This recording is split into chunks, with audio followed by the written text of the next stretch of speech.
বর্তমান বিশ্বের অস্থির রাজনৈতিক পরিস্থিতি, বিশেষ করে মধ্যপ্রাচ্যে ইসরায়েলের আগ্রাসন এবং ডোনাল্ড ট্রাম্পের বিতর্কিত বিভিন্ন সিদ্ধান্তের কারণে সাধারণ মানুষের মনে একটি প্রশ্ন বারবার ঘুরপাক খাচ্ছে।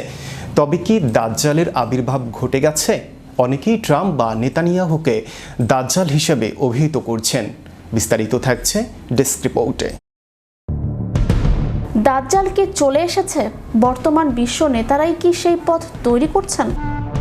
মধ্যপ্রাচ্যের যুদ্ধ, বিশ্বজুড়ে অস্থিরতার মাঝে সোশ্যাল মিডিয়ায় এই প্রশ্নটি ঘুরপাক খাচ্ছে।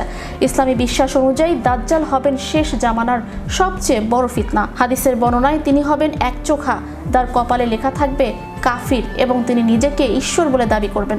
সহিহ মুসলিমদের হাদিসে বলা হয়েছে তিনি 40 দিন পৃথিবীতে থাকবেন এবং ইসফাহানের 70,000 ইহুদি তাকে অনুসরণ করবে। মূলধারার ইসলামী স্কলারদের মতে দাজ্জালের আগমনের আগে বিশ্বজুড়ে ফিতনা বা বিশৃঙ্খলা বৃদ্ধি পাবে। মানুষ মিথ্যাকে সত্য এবং সত্যকে মিথ্যা বলে মনে করবে। মুসলিম উম্মাহ দুর্বল ও বিচ্ছিন্ন হয়ে পড়বে। জমিন অশান্ত হবে এবং অনাহার দেখা দেবে। বর্তমানে মধ্যপ্রাচ্যের পরিস্থিতিকে সেই আলামতের সাথে তুলনা করছেন অনেকে।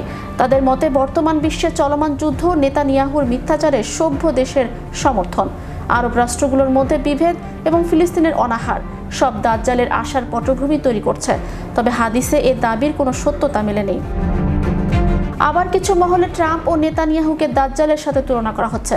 ইরানের ধর্মীয় নেতা সাইদ হাসান আমেলি ফেব্রুয়ারিতে খুতবায় ডোনাল্ড ট্রাম্পকে একচোখা দাজ্জাল বলে উল্লেখ করেন। একইভাবে হিজবুল্লাহর সেক্রেটারি জেনারেল শাইখ নাইম কাসেম মার্কিন ইসরায়েলি শক্তিকে পরোক্ষভাবে দাজ্জালি শক্তি হিসেবে বর্ণনা করেছেন। এছাড়া বিশ্বের শতাধিক সুন্নি ও শিয়া আলেম যৌথ বিবৃতিতে ট্রাম্প ও নেতানিয়াহুকে কোরআনের ভাষায় পৃথিবীতে ফাসাদকারী হিসেবে চিহ্নিত করেছেন। তৃতীয় উপাসনালয় নির্মাণের পরিকল্পনা এবং জেরুজালেমকে ইসরায়েলের রাজধানীর স্বীকৃতি দেওয়ার মতো সিদ্ধান্তগুলো এই আলোচনায় নতুন মাত্রা যোগ করেছে। তবে এ দাবিরও সত্যতা খুঁজে পায়নি বিশেষজ্ঞরা। মুফতি ও ইসলামী স্কলাররা সাধারণ মানুষকে এমন স্পর্শকাতর বিষয়ে অনুমানের উপর ভিত্তি করে সিদ্ধান্ত না নেওয়ার পরামর্শ দিয়েছেন। তাদের মতে দাজ্জাল সম্পর্কে পবিত্র কোরআন ও সুন্নাহর যে শিক্ষা রয়েছে তা ভালোভাবে জানা জরুরি, যাতে কেউ বিভ্রান্ত না হয়।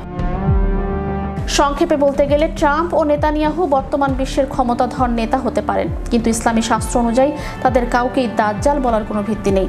এটি মূলত একটি রাজনৈতিক ক্ষোভ থেকে আসা রূপক তুলনা মাত্র। Channel Europe news desk.